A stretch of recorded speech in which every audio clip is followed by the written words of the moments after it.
تا حالا فکر کردین چرا بعضی مردا با اینکه میگن عاشقن بازم خیانت میکنن؟ بمونید تا همه چیز رو براتون باز کنم. سلام دوستان گلم، خوش اومدین به این پادکست. من سارا هستم و امروز میخوام حسابی عمیق بریم تو دل یه موضوع که خیلی از خانوم ها رو اذیت میکنه. چرا مردها خیانت میکنن؟ این سوال رو هزاران بار توی دایرکت ها و کامنت ها ازم پرسیدی و من تصمیم گرفتم یه پادکست کامل و روانشناسی محور براتون بسازم که همه زوایا رو بررسی کنه. خیانت هیچ توجیهی نداره و همیشه اشتباهه، اما فهمیدن دلیل‌هاش میتونه کمک کنه که بهتر روابطمون رو بفهمیم، از خودمون مراقبت کنیم و حتی رابطه‌های سالم‌تری بسازیم. اول از همه بگم که خیانت فقط مختص آقایون نیست.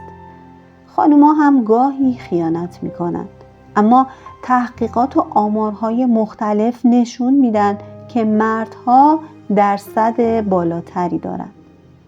مثلا تو خیلی از کشورها مردها 2 تا 3 برابر بیشتر از خانومها روابط خارج از ازدواج دارن.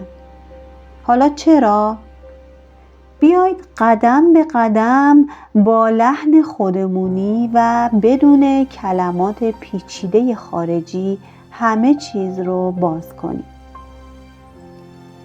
یکی از بزرگترین دلایل کمبود توجه و صمیمیت تو رابطه هاست. تصور کنید یه مرد هر روز از سر کار برمیگرده خونه، خسته است، اما همسرش مشغول بچه ها یا گوشی یا کار خونه است. دیگه مثل اولا بهش نمیگه عزیزم چقدر دلم برات تنگ شده یا امروز چطور بود. مرد احساس میکنه دیگه دیده نمیشه، احساس میکنه یه عضو معمولی از خونه است، نه کسی که قلب همسرش براش میتپه. این تنهایی عاطفی کم کم جمع میشه، مثل یه زخم که خوب نمیشه. حالا بیرون از خونه چی؟ یه همکار خانوم بهش لبخند میزنه، میپرسه حالت چطوره یا تعریف میکنه از کارش. یهو اون مرد احساس میکنه دوباره زنده شده. کسی داره بهش توجه میکنه، کسی داره گوش میده.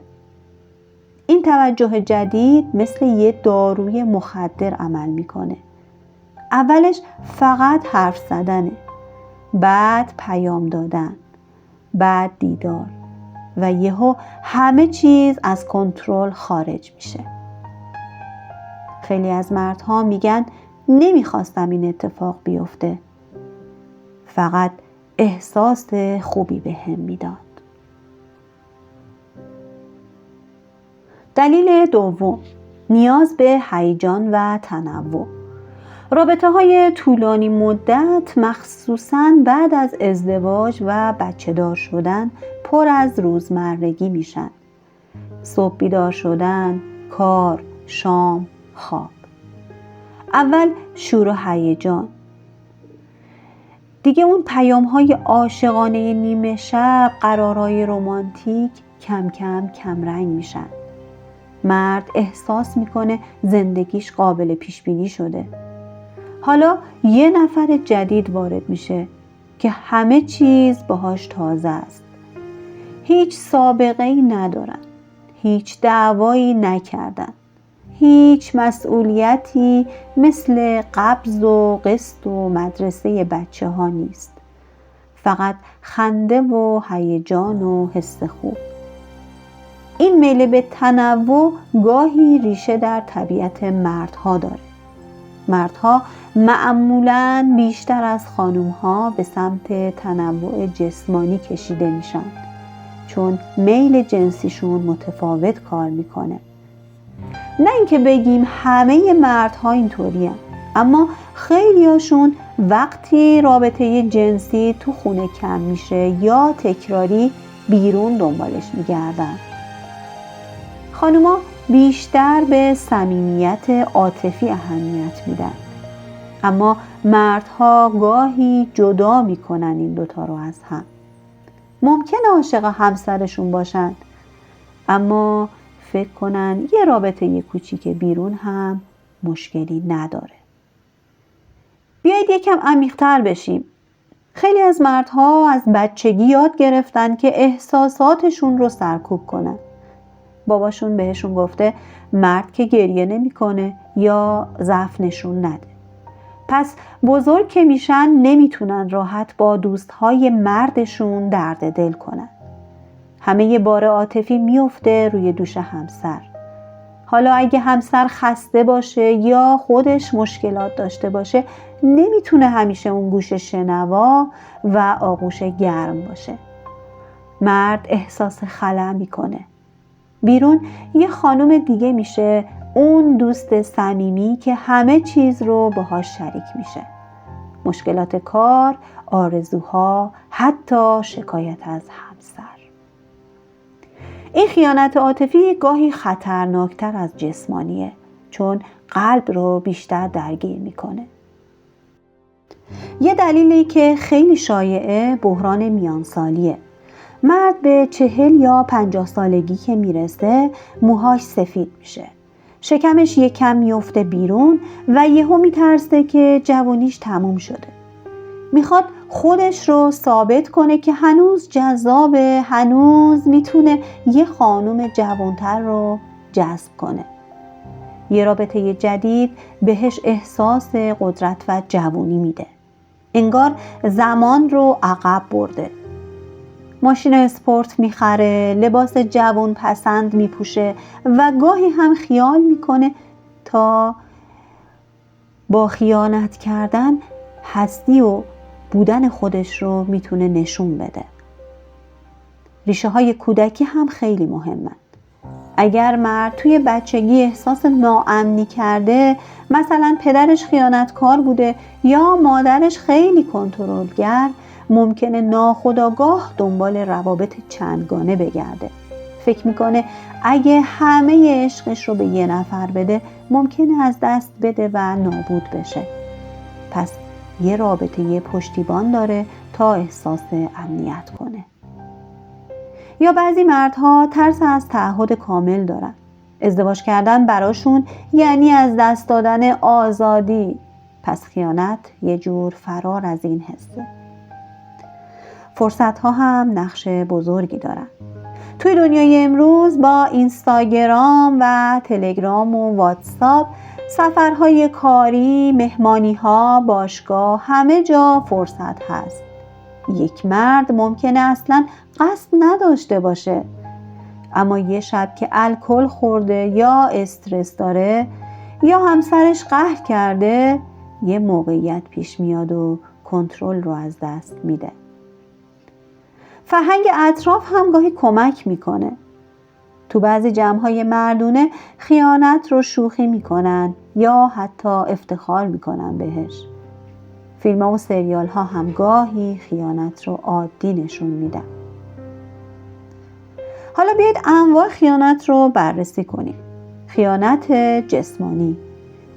وقتی رابطه جنسی بدون احساس عمیق پیش بیاد، مرد ممکنه بگه فقط یه لحظه اشتباه بوده، تو رو بیشتر دوست دارم.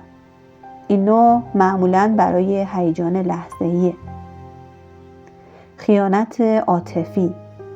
حرف زدن دل به دل، شریک شدن رویاها و مشکلات. این نوع دردناکتره، چون نشون میده مرد یک کم قلبش رو یه جای دیگه گذاشته. و خیانت ترکیبی، هم عاطفی و هم جسمانی، که معمولاً جدی‌تر و ممکنه به جدایی منجر بشه. خیانت آنلاین هم جدیداً خیلی زیاده. چت کردن تو شبکه‌های اجتماعی، دیدن عکس‌های تحریک‌آمیز یا حتی رابطه مجازی. خیلی مردها فکر میکنن چون واقعی نیست خیانت حساب نمیشه، اما برای همسر همون درد رو داره. دخترای عزیزم، یه نکته خیلی مهم اینه: خیانت هیچ وقت تقصیر شما نیست.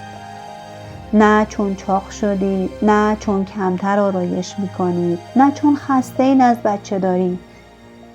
خیانت انتخاب خود مرده. اون تصمیم گرفته نیازهاش رو بیرون جستجو کنه به جای اینکه تو رابطه حرف بزنه و حل کنه. اما برای پیشگیری چه کار میتونیم بکنیم؟ اول رابطه رو زنده نگه داریم.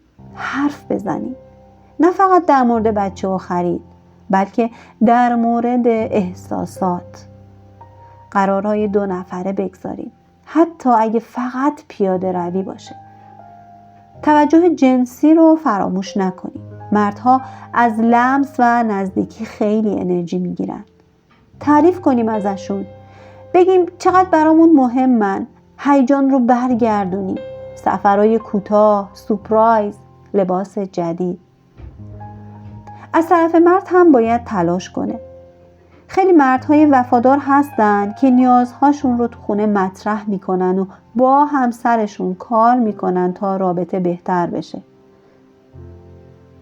اگر خیانت اتفاق افتاد چی؟ اول اینکه خودتون رو سرزنش نکنید. گریه کنید، عصبانی بشید، با دوست صمیمیتون حرف بزنید، بعد تصمیم بگیرید میخواید بمونید و ترمیم کنید. مشاوره بگیرید. هر دو برید پیش متخصص رابطه.